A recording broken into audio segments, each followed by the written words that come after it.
Hi guys, I'm David with MediaUnlock.net. This is Eric. You've probably seen him a few different times over the last couple of years helping with product reviews and stuff like that. He does a lot of stuff with Media Unlocked. He was actually the guy to remember to wear his Media Unlocked t-shirt for the product review that we're going to be doing today on the Aputure FineHD 7-inch monitor. It has this awesome case. We're going to do to start off with is we're going to look at what's inside, and we're going to talk about what we do and do not like, you know, the pros and cons. And I'm going to kind of let Eric kind of take it away because he's actually spent more time using this and putting it up against some other monitors that he uses at work. So Eric? Cool. So I really, to start off, I really like the case and the kit, the whole presentation that Aputure has going here with this monitor. Open it up. I'll empty everything out for you that it comes with. So everything fits nice and snug. It's really padded. If you take out the monitor here, you know, you also have the, what's it called? It's pretty much a sun visor. Mainly, it's gonna allow you to block some of that sun and that glare, and it just goes right on the monitor, allowing it to just block, so you're able to get a better, be able to see the monitor a little better. Because when it's really bright outside, I don't care how bright your monitor is, you just can't see what you're shooting. Yeah, we know that from personal experience. This is a really nice feature to have already in the case with the monitor. You also come with a battery and battery charger. Which this just takes the standard Sony batteries, pretty much used by all Sony products these days. I don't know the actual model number, and the model number is not, it's the, what is it, the F570? F550 MP battery, so it's a very standard battery. But so these batteries are really cheap and easy to get knockoffs and stuff like that on Amazon. So if you need more batteries for the monitor, or you might have some sitting around already. And then you have an array of different cables. You have a USB to female import, and this port. And this is what David was telling us about a updating the firmware. Yes, updating the firmware. If you wanted to, you could use this cable that it comes with to hook up to your computer.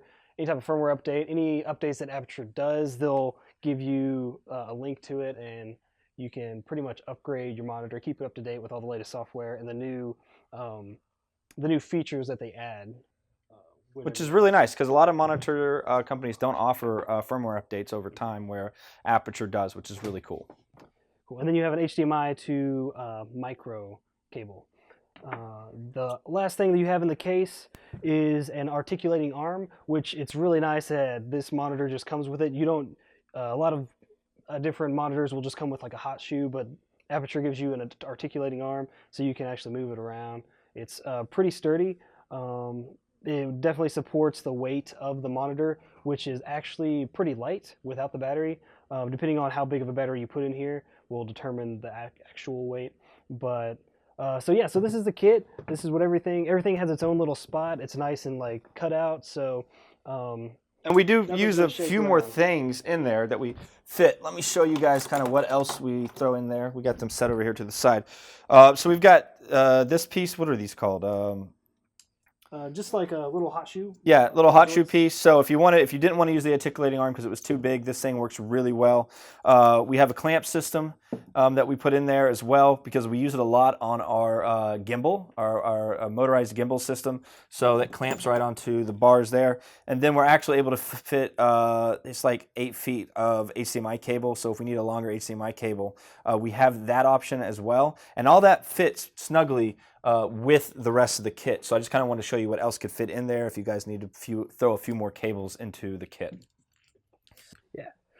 So moving on to powering the thing up. So like it says, the battery fits in really easily. It doesn't. You don't have to force it. It's nice and just like pretty well made as far as just the battery compartments. I know sometimes you have to like get the prongs at a certain angle before the battery will go in, but this one goes in pretty easy, comes out easy, so no problems there. When it comes to powering it up, it does take a few seconds to get the monitor going, so I'll put it in pretty close here. Once you power it up, you'll see the lights come on, and then you'll see the text at the bottom when it shows it's fully charged, but it does go through a type of boot up, like a boot up. And it can take as much as 20 seconds, which can be a little frustrating sometimes. For me, at the price point, again, this is around $280 for this whole kit. No one else is going to offer you that for everything that we're going to show you as far as software-wise what it does. But, so the boot up is a little annoying sometimes, but I just kind of put up with it for the most part. You know, you just kind of deal with it. But when you do have to change out batteries and stuff, you have to go through that whole boot up again. Anytime you lose power, it'll take at most 25 seconds to boot back up the monitor. But once the monitor's on and after you've seen the Aputure logo, you can plug it straight into a DSLR and you'll see how quickly that it'll find the connection. So here is the front. So we're plugged in and boom, there we go. We have our camera feed and yeah, so it's kind of, it's pretty well made. Right. For a monitor. It's plastic. It is plastic, but for the price point, you know, it seems like it would be pretty durable if you dropped it. It seems like it will absorb the shock very well. It's like a softer plastic, not that real heavy. It's not that real hard plastic. It's got a nice smooth feel to the plastic, and I feel like if you drop the monitor, not saying that it won't break, but you have I feel like it's fairly durable. Another thing I just want to mention, so their original model was like the VS series, the VS3 was the last one that we did a review on, and I'm actually going to post a link to that if you guys want to go check out the review. I liked the monitor, but I kind of hit them for a lot of things. At that price point, what they were charging it for, I think it was between $300 and $375 at the time. At that price point, I feel like it should have come with some extra stuff.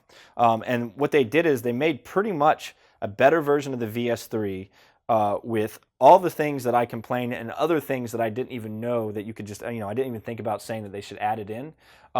For about $100 less than the original. So one thing I think is really cool that Aputure actually listened to me as a product reviewer and went back to the drawing board. Now, it took them a few years and put out a product with a lot of the issues that I had with their original product. So one thing that we did like about the VS3 that they did not offer in the FineHD, and Eric's going to kind of dive into that.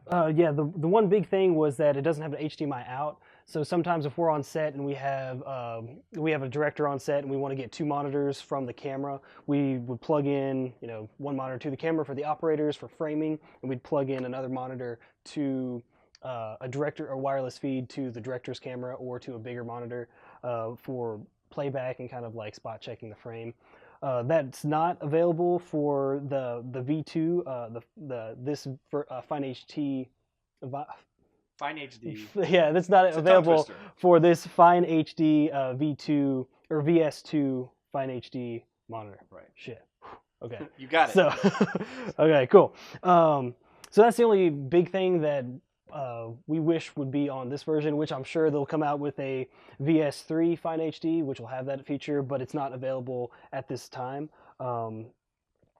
The other thing is that this monitor is full HD, if we haven't hit that enough. But for a lot of DSLRs, they're not gonna, the HDMI playback is not full HD, so you probably won't see a lot of difference between a monitor that's full HD versus one that's, say, 1060 over 600. And I think a lot of these DSLRs, like the Canon 60, the Canon T3i, the 70D, is this the 70D? Yes, the 70D.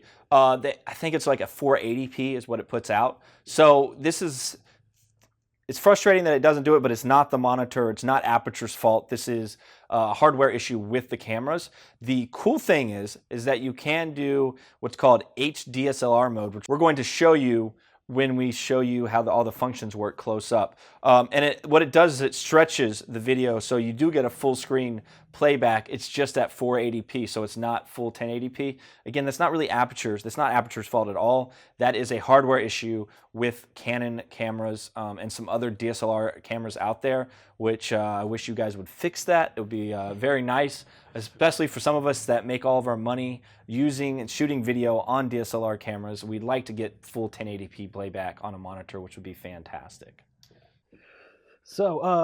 So this is, if hit it again, the second installment. It's the FineHD version of the Aputure monitors. It's full HD. There was a previous version which is just the V screen. So don't get them confused. It's kind of confusing. It's a little bit of a tongue twister. But the FineHD is the newer full 1080 monitor. So yeah. So let's jump into the other monitor. We brought another monitor. Yeah. Let's jump into the other monitor. So we brought a second monitor, and we wanted to talk about a few of the cons and pros that we liked with the FineHD versus another one of these. What brand is this? This is an ICANN. And what do these run? ICANN, it's probably going to run about $50 more or $50 less than the Aputure monitor, but it is only 1024 by 600 pixels, so it's not a full HD. Really? Yes, 600 pixels. There's pickles now. Yes, so it's not a full HD monitor. So if you're only using Canon cameras and the playback, you don't really need full HD. This one is not. So it's going to be a little bit cheaper, but just a couple physical things about this other monitor is that it does have HDMI in and out, as well as an AV port. Now this monitor does not have all the components that the VS2 FineHD has. Boom. So yeah, both of them take the Sony NP F570 batteries, but the ICANN monitor, you did have to buy the adapter. It usually takes just the Canon LPE6 batteries. So we did have to buy this adapter for the Sony NP570 F570. So that was about $50 more. So all in all, you're about paying the same price for this monitor, but it didn't come with a battery. It just came with a charger and then a wall DC cable. So, but this one doesn't come with a case. The ICANN doesn't come with a case. It doesn't come with the articulating arm. So you're missing a lot of features that Aputure is kind of just bundled in with the FineHD VS2. Pause. We're just gonna start, stop. You good? Yeah. No, that's good. I think we're doing good. Yeah, rocking. And you're good. So, turning on the ICANN, it is going to boot up a little bit faster. And then once it hits the blue screen here, it'll just jump right into the actual feed. So, boom, blue screen. And then when you have the camera plugged in, it'll just pick it up immediately. So we're plugged in, searching, auto connects, which the FineHD screen, or VS2 FineHD does the exact same thing. On this one, again, you can tell that it is kind of cropped, so you're not getting the full screen of the monitor. This is the ICANN VL7E. So if you wanted to compare and contrast on B&H, I'm sure David will put a link in the description bar, so you guys can look at the specs one-on-one. But and yeah. Something else that we haven't mentioned, both units do offer headphone. They both have headphone jacks. So you are able to monitor audio. Now the audio monitoring is not the best in the world, but if you're using a Canon DSLR, you don't have an option to monitor audio, so this gives you that external option to monitor audio, and it's much better than some of the other workarounds. One of them being using like 5 or 6 different components together to like loop the audio. It's very confusing, but I figured out how to do it a long time ago. But this works much better, and so you do have the option to get external audio, so you can hear what's coming into your camera. So I did a little side-by-side test with both the Aputure and the ICANN monitors, and the only major thing that I noticed was that the ICANN monitor gives you a flatter image. So if you're using the monitor for pretty much just framing and you want to see how much detail is in the actual shot, the ICANN will show you a little bit more of a truer representation of what the camera will see, versus the Aputure, which the blacks and some of the darker areas of what we were shooting, we kind of lost that detail in the monitor. Now, we might not have necessarily lost that detail in the camera, but just the playback was a little bit darker. I'm sure that you can adjust some of the settings and play with the brightness and stuff, but due to the time constraints of our shoot, we didn't have time to play with all those features. We were just pulling them both out of the box and just running with them. But you do have the option to do a histogram, which is going to give you a more accurate color reading anyways. I mean, in my opinion, for a lot of video shoots, you need to run off of a histogram or a vector scope or some form of color reading, because your monitors, even the back monitor of like your Canon DSLR, is not true to what it's really going to look like in the computer. It's just a decent representation of what the monitors are actually going to show you. So it's not going to be true to the native resolution of the camera, but it will show you kind of like ballparking what you're actually getting. So now what we're going to do is we're going to do a close-up of the FineHD, and Eric's going to walk you through some of the really cool settings and how to do the what's called the Hdslr mode, which makes the video full screen instead of that cropped. Again, it's going to be a little pixelated, but that's really the DSLR's fault, not the monitor's fault. We will add a link in if you want to go over to B&H and check it out for yourself and maybe order it. That does help the channel stay alive, the website, and the YouTube channel, because we do get a little bit of commission off that. So let's dive right into the cool software things that this offers. So we're plugged into the camera, and we just want to show you again how long it takes to power up. So once you power up, you'll get the lights. We're already plugged into the camera at this point, so it should be getting a signal as soon as it pops up. So we'll see the Aputure logo. Boom. All right, there we go. So here's our video feed. Now, there are a lot of different features that this monitor offers you, and we will kind of just go through the basics. So you got your power button, your AV button, so you can switch between your different inputs. And then you have your keypad here with your menu being the center and select button here. Now, we do have some quick keys already selected. So you have your safe area, you have your zoom, your peaking, and then your co-zebra. So if we wanted to select safe area, we just click the quick key, and then we can go to, we just keep cycling through. So 70%, 80%, 90. It also gives you different films grades. So if you want to do something in, 2 by 35 by 1, so it'll give you that. So you don't have to put tape or gaff tape or anything on your monitor to kind of set your safe areas for you. It has a built-in safe areas, which is really handy. For peaking, if you just push the up button, you can cycle through high peaking, low peaking, and peaking highlight, and then off. So basically what peaking is going to do, if you zoom in, it'll basically show you what is sharp in focus. So here I'm focusing on the bricks, so we see a little bit of red texture there. And then if I focus on the windows in the background, it'll tell you basically what you have sharp in the camera. So this is a very helpful tool. You don't really have that on DSLR, so you can get this feature through the monitor, which is very cool. So we're going to turn that off, and then you also through the monitor you have co-zebra, and this is basically just giving you the some zebra settings which you might not get in the DSLR either. So you have different intensities. You have 70%, 80, and then you can just turn it off if you wanted to. And then the last thing on our quick key is the zoom.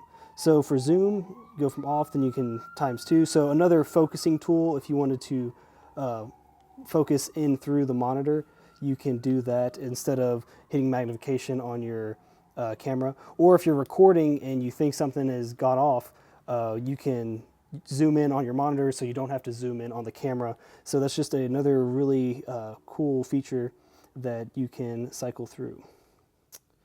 But yeah, so now we're going to get into the complicated part, which is all the other features for the monitor. The other thing I want to point out real quick is that the monitor does have an 80%, it has battery life, which is very helpful. So you know when your monitor is going to die. It's not just going to die spontaneously. You can check your battery levels there. So getting into the menu options. So you hit menu, you get a wide range of different things. You can do monochrome, you can do false color, co-zebra again, peaking color. You can change the color of your peaking. So if you wanted it to be blue versus red, depending on what your shoot is. You can also do histograms like we talked about earlier. There's a volume bar, color bar, Hdslr mode, and then you can set your shortcuts here. You can set your image, fine tweak a lot of the settings. It's very versatile as far as the monitor goes. You have a lot of different options. We're just going to click through some of these. So for false color, we'll go back to exit. So this gives you kind of like a another perspective as far as your exposure. So this at the bottom you have your range with blue being 10% and then red being 100%. So if you were shooting something and it's overexposed, it's going to show up red. So like you're shooting through a window. It's just another tool to help you guys get the perfect exposure, or to see what your camera is actually seeing, not just what you see through your viewfinder LCD. So we're going to go back and turn that off. Once you get the hang of it, you can cycle through everything very quickly. So here's a histogram in the corner. You can turn that on and off. Peaking color, you can change the color. Yellow, blue, white, red. Turn peaking on or off. Then you can cycle through all the settings on here rather than having them in the shortcuts. And then Hdslr mode. So we're going to turn that on real fast. And then I want to talk to you a little bit about what Hdslr mode is. You can see that it is now full screen. One of the things, if you notice, when I change the settings in my camera, you can see where the screen is cropped out. So it might affect some of your display settings, but you do have your full image across the whole screen, so you're not wasting some space with darkness or black. But yeah, we'll cycle in between that again, just to give you guys another idea. So when it's off, it'll come back here. We can see we're cropped. And then if I change setting in the camera, you can see where it's here. You can also see the bar. You know, the settings are showing up outside of the area. So when I turn Hdslr mode back on, boom, now it's showing us what was cropped off. But yeah, so just something to be aware of when you're using Hdslr mode. So we'll turn it back off and we'll go back up to, go to return. So yeah, so that was all under assistant functions. So now we're going to go down the rest of the menu settings. So for mark, you can put on a center mark, so you can set crosshairs. You can set your safe area in this setting manually. So when return, so then we have image. So this is going to be really important if you wanted to flip or invert your screen. You can flip it horizontally, you can flip it vertically, and flip it back. You can also freeze. So if you need a freeze frame, boom, you can do that. And then you just click another button and then it'll take you back to, so yeah, so we're froze, boom. Which is kind of cool. So if you needed to see a still within the video, you can manually do that. If you're doing a video playback, you can do that through your freeze frame. All right, so here are the color settings and all the little things you can adjust. You can adjust brightness, contrast, saturation, color temperature, your red, green, blue. So you can basically fine tune your monitor to the settings that might look truest to your camera.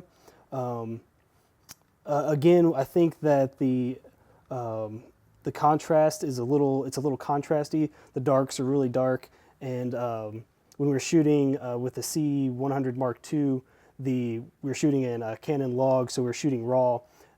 We couldn't see all of the detail in the dark sections of our shot because the monitor, we lost that information through the monitor. But I'm sure you can adjust all those settings through color settings. So then we move on to our shortcuts. You can change the different shortcuts. Right now we just have safe area, and it just cycles through all the different functions for each button, up, down, left, right. So that's very helpful if you wanted to quickly customize your control panel so you can get through all your functions very rapidly without having to go through all the menu screens. So other settings, you can change your language, change your transparency, change your volume, HDMI audio, turn it up or down. Or HDMI audio, you can change it from HDMI to AV. So if you wanted to not use HDMI audio and take it through a different source, you have the ability to change that audio setting there.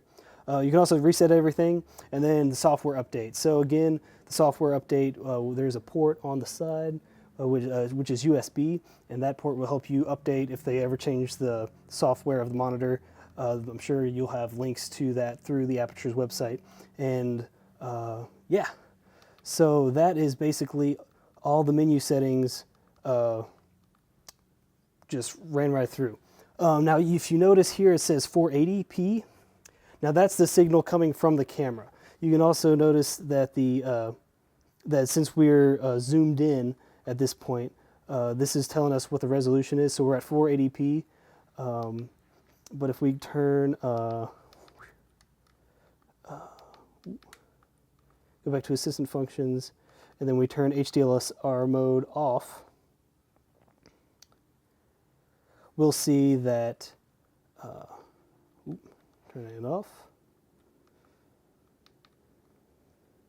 we'll see that it says 1080i. So this is the 1080i representation of the information coming out of the camera, and as we've pointed out before, there is a little bit of a bar, black bar around the image. So just in case you notice that, don't get confused, this is a 1080 monitor, and I think for the price point, ultimately you are getting a lot of bang for your buck.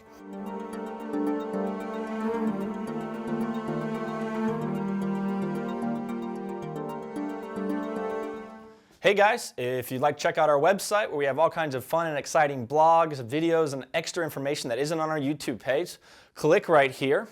If you'd like to talk to us or contact us and kind of take a look at all the different stuff that we have going on, we've kind of funneled it all through our Facebook. You can hit our Facebook page right here and follow us or like us. Now, if you like to look at cool pictures and behind the scenes stuff, we do that on Instagram right here. So go on and follow us on Instagram. And of course, we got our cute little bird right here, Mr. Twitter, and you can follow us as we do our short tweets.